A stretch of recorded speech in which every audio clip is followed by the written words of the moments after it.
안녕하세요, 오쌤입니다. 자, 오늘은 팔 근육에 대해서 알아보도록 하겠습니다. 작은 근육들은 생략을 하고요, 큰 근육들 위주로 알아보겠습니다. 위에 삼각근과 대흉근, 상완 이두근과 뒤쪽으로 상완 삼두근이 보이고 있고요, 안쪽으로는 굴근들이 있죠. 그리고 바깥쪽 팔로는 완요골근 덩어리들이 있습니다. 자, 팔을 이렇게 큰 근육 위주로 알아가는 이유는 작은 근육들이 너무 많이 있기 때문에 팔에 회전을 했을 때 움직임을 좀 어렵게 이해하시기 때문에 간략하게만 알아보도록 하겠습니다. 자, 굴근들이 상당히 세기 때문에 팔을 편하게 하고 있으면 두 번째 그림과 같은 모양을 보통 하고 있게 됩니다. 즉, 엄지가 팔의 안쪽으로 들어왔죠.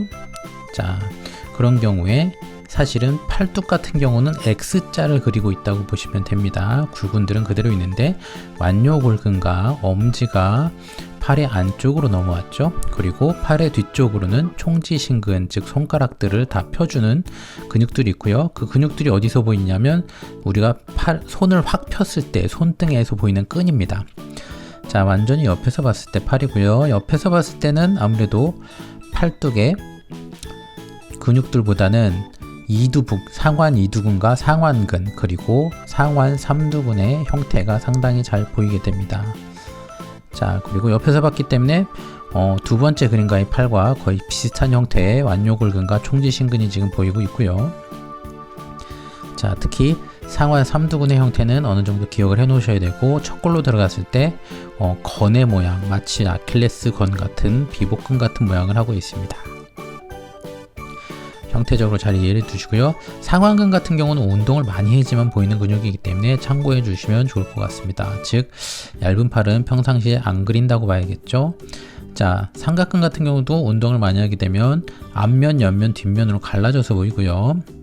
자, 뒤에서 봤을 때 팔이고, 역시 상완 삼두근, 그리고 척골 부분들이 두드러지게 보이고 있고, 완요골근 덩어리와 총지신근 덩어리가 두드러지게 보이고 있습니다. 그래서 복잡한 것처럼 보이지만 아주 기본적이고 큰 근육들 위주로 이해하고 나서 작은 근육이라든지 아니면은 힘줄 같은 것들을 표현해 주시면은 팔에 대해서 좀 쉽게 이해하고 넘어갈 수 있을 것 같습니다. 자, 그래서 채색을 보도록 하겠습니다. 자, 역시 팔을 그냥 편하게 하고 있을 때의 팔이죠. 그죠? 그리고 우리가 옆구리를 잡았을 때 가장 기본적으로 완요골근이 잘 보이는 팔이고요. 자, 역시 옆에서 봤을 때의 팔입니다. 자, 그리고 보통 일러스트나 채색 같은 경우에서 역광을 적극적으로 이용해 주시면은 두드러지게 드러나는 팔을 그릴 수가 있고요.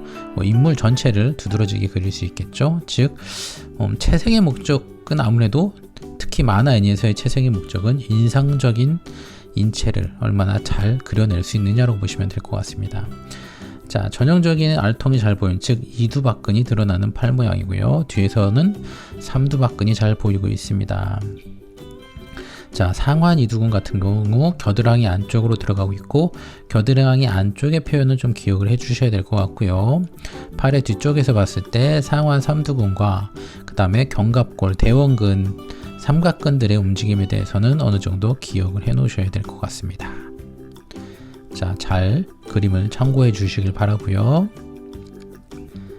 자, 그래서 다시 한번 팔을 그리게 되면은 빗을 역광을 줬을 때 상당히 두드러지게 되는데, 요거는 전형적으로 이 세 개 다 남자의 팔이죠. 즉, 당연히 뭐 남자도 운동을 안 하면 부드러운 근육을 가지게 되지만 기본적으로 근육이 거칠고 큰 형태를 가지게 되고요.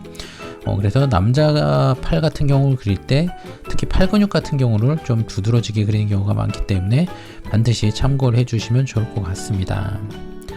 자, 여성의 팔 같은 경우에는 아무래도 좀 더 부드럽게 처리가 되겠죠. 근육들을 스무스하게 처리를 하는데, 그렇다고 해서 근육을 안 그리는 건 아닙니다. 보이시는 것처럼 삼각근, 이두박근의 흐름을 부드럽게 가져가지고 완요골근의 근육을 이제 장요측 수근신근이라든지 총지신근과 같이 갈라주지 않고 부드럽게만 표현을 해주고 있는 거죠. 그리고 보이시는 것처럼 역광을 적극적으로 이용해서 인상적인 팔의 그림을 그려주고 있습니다. 자, 오늘은 여기까지였고요. 다음 시간은 손에 대해서 알아보도록 하겠습니다. 자, 안녕히 계세요.